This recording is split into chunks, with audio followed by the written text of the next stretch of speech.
자, 오늘은 강도 몽유로. 자, 전체 줄거리와 핵심 정리 부분에 대해서 살펴보도록 하겠습니다.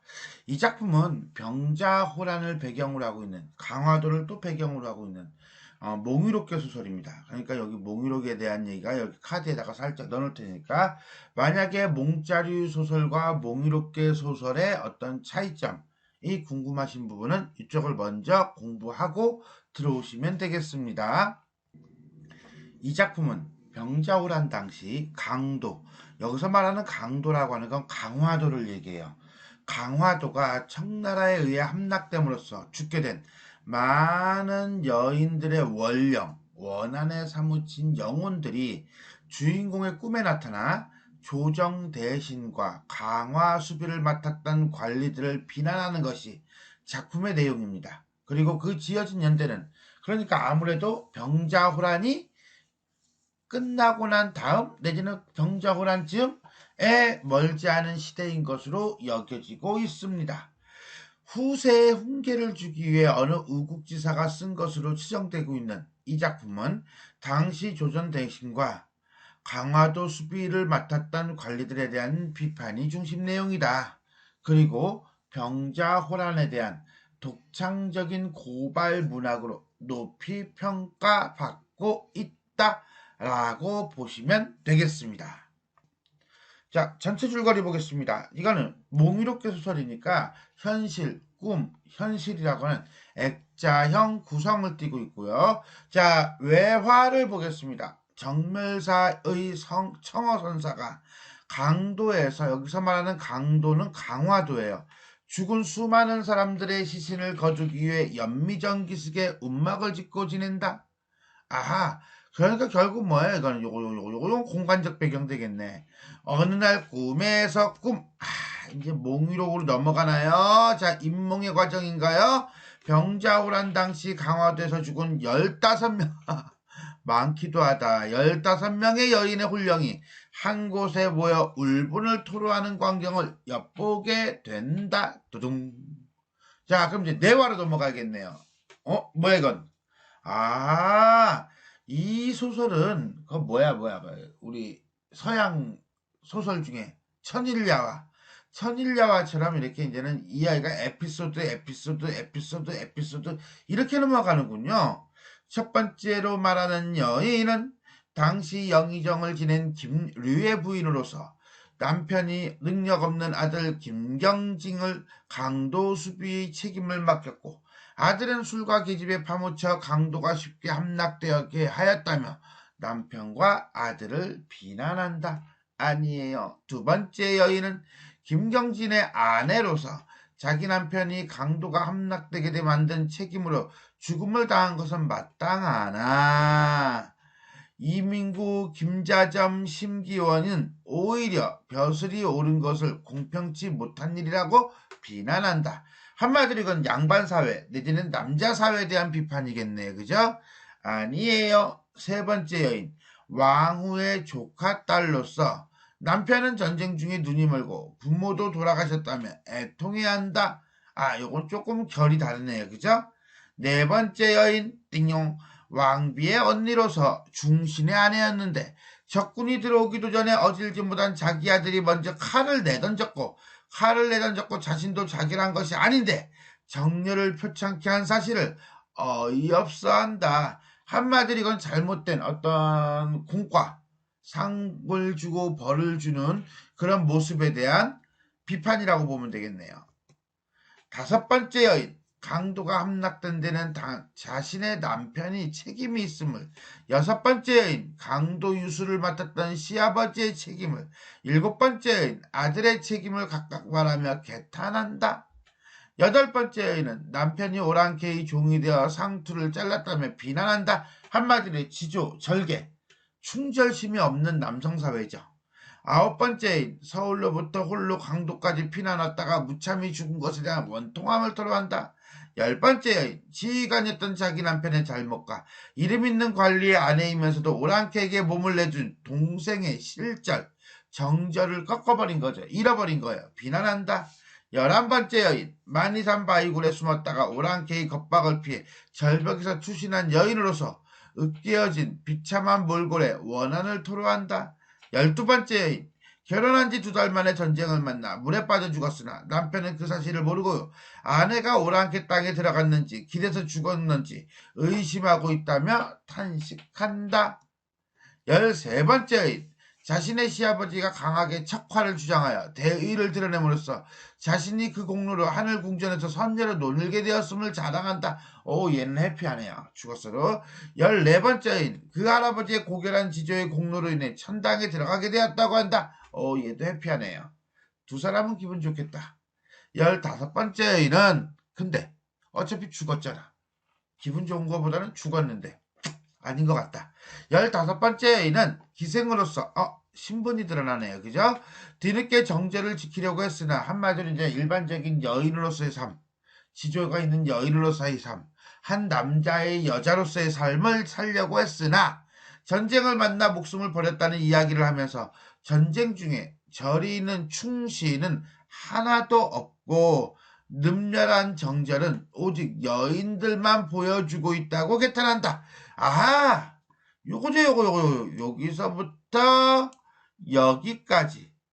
여기까지가 주제가 되겠네요. 그죠? 전쟁 중에 절의 있는 충신 하나도 없고 늠렬한 정절은 오직 여인들만 보여주고 있다라고 하는 것이 요게 주제가 되겠고, 이러한 현실에 대한 서술자의 어떤 입장, 태도, 정서는 개탄이라고 보면 되겠네요. 자, 이러고 난 다음에 이제는 내화가 끝이 나고 외화로 넘어와야죠. 외화로 어떻게 넘어온다? 통곡소리에 청어선사는 숲속에서 숨어 몸둘 바를 모르다가 꿈에서 깬다. 강몽이죠. 자, 전체 내용은 이렇게 이루어져 있습니다. 그리고 보니까 이거는 지문으로 만들기 되게 편하겠네요. 왜? 첫 번째 여인부터 15번째 여인이 뭐 별개의 내용이니까 어떤 사람을 끄집어내서 지문을 만들어도 서로 다른 다양한 이야기들이 나오겠다라고 보시면 되겠어요. 물론 전체적인 주제는 동일하나 세부적인 내용들이 달라진다는 거지요. 자, 그럼 우리 이 작품에 대한 핵심 정리 살펴보겠습니다. 한문소설이고요. 몽유롭게 소설이다. 그 다음에 병자호란 이유고요. 강화 월곤리, 연미정을 근처로 하고 있다.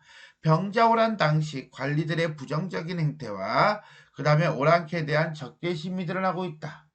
자, 청어선사죠. 청어선사의 목격담 형식으로 영혼을 등장시켜 당대 사회를 비판하고 있다. 자, 시작은 이렇게 시작해요.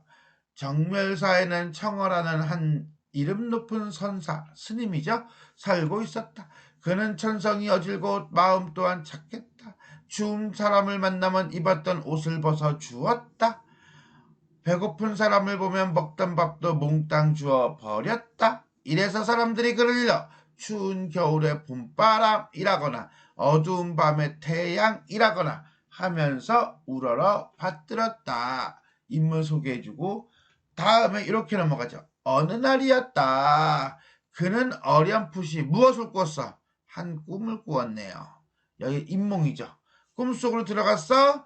청어선사는 손에 석장을 짚고 달밤을 소요하고 있었다. 천천히 거닐고 있었다. 밤중이 되어 바람의 소리가 들리는데 노랫소리 같기도 하고 울음소리 같기도 했다. 그 노래와 울음소리는 다 여자들의 것으로서 한 곳에서 들려왔다. 그래서 뭐했다? 가만히 엿보았다. 그랬더니만 그 엿보니까 묘사가 나오네요. 뭐라고 나와요? 어떤 사람은 얼굴이 쭈글쭈글했고 백발이 싱성했다. 또 젊은 여인도 있었는데 삼단머리 같은 머리를 하고 황홀하게 차려입고 있었다. 블라블라블라. 이 끔찍스러운 참상은 두 눈을 뜨고도 참아볼 수 없었고 날카로운 붓으로도 낱낱이 기록할 수 없는 생기록이었다. 이 말이 끝나자마자 자중의 부인들이 일시에 통곡했다. 선사는 날이 밝아지기를 기다려 물러나오다가 벼랑과 놀래 깨어보니 한바탕 꿈이었다. 결국 이 작품은 청어선사가 꿈을 꾸면서 그 꿈속에서는 일종의 목격담 형식으로 무고하게 희생된 영혼들을 등장시켜 당대 사회의 부조리와 어떤 역사적인 모순을 부각하고 있다라고 보시면 되겠습니다. 죽은 영혼의 모습과 당시 민중들의 삶을 사실적으로 영상화하고 있다. 자, 이거는 어떤 죽은 영혼의 모습들을 묘사하고 있는 거죠. 어떤 사람은 얼굴이 쭈글쭈글했고 백발이 성성했다. 삼단 같은 머리를 하고 황홀하게 차려입었다. 어떤 사람은 두어 발 넘는 노끈으로 머리를 묶기도 했고, 다른 이는 한 자가 넘는 시퍼런 칼날이 시뻘건 손지피가 엉긴 채 뼈에 박혀 있었다. 머리통이 박살났는가 하면 물을 잔뜩 들이켜 배가 불룩한 사람도 수특다. 자, 이렇게 죽은 영혼의 모습을 묘사하여 전란으로 인한 백성들의 비참한 현실을 생생하게 그리고 있습니다. 한 여자가 울먹거리며 말했다. 구태여 이유를 따져든다면 우리 낭군님의 죄이겠지요. 중책을 진 사람이 공론을 무시한 소치입니다. 기타 등등등등등. 그 여자가 방긋 웃으며 말했다. 충신절사는 만에 하나도 없습니다. 다만 부녀자들만이 정절이 늠름하였으니 이것은 참으로 영광스러운 죽음입니다. 라고 얘기한다는 거야. 자, 결국 이 작품에는 일단 등장하는 여인이 세 부류예요. 아까 첫 번째 여인부터 15번째 여인까지 보면 전쟁 중에 허무하게 죽어간 것을 한탄하는 여인. 그 다음에 전쟁에 임하여 관료로서의 책무와 인간적인 본분을 다하지 못한 남편, 자식, 시아버지를 비판하는 여인. 그 다음에 시아버지와 할아버지가 척화를 주장한 공로로 자신들이 하늘세계에서 선녀로 있게 된 것을 자부하는 여인. 즉 기생을 제외하고 자, 첫 번째 여인부터 14번째 여인까지를 본다면 이렇게 세 부류로 나눌 수가 있다는 거예요. 물론 요 기생도 엄밀하게 얘기한다면 첫 번째 전쟁 중에 허무하게 죽어간 것을 한탄하는 여인이라고 볼 수도 있겠죠. 어쨌거나 저쨌거나 요쨌거나 그쨌거나 간에 이들은 척화라고 하는 대의 속에서 공신들의 허물을 공신 세력의 부인 혹은 며느리를 통해 비판하고 여인의 정절을 높이 평가하고 있다라고 보시면 되겠습니다. 자, 지금까지 우리는 병자호란을 배경으로 한 몽유록의 소설 강도 몽유록에 대해서 살펴보았습니다. 지금까지 내용이 도움이 되셨다면 좋아요와 구독 버튼 눌러주시고요. 알람 설정 부탁드리겠습니다. 수고하셨습니다.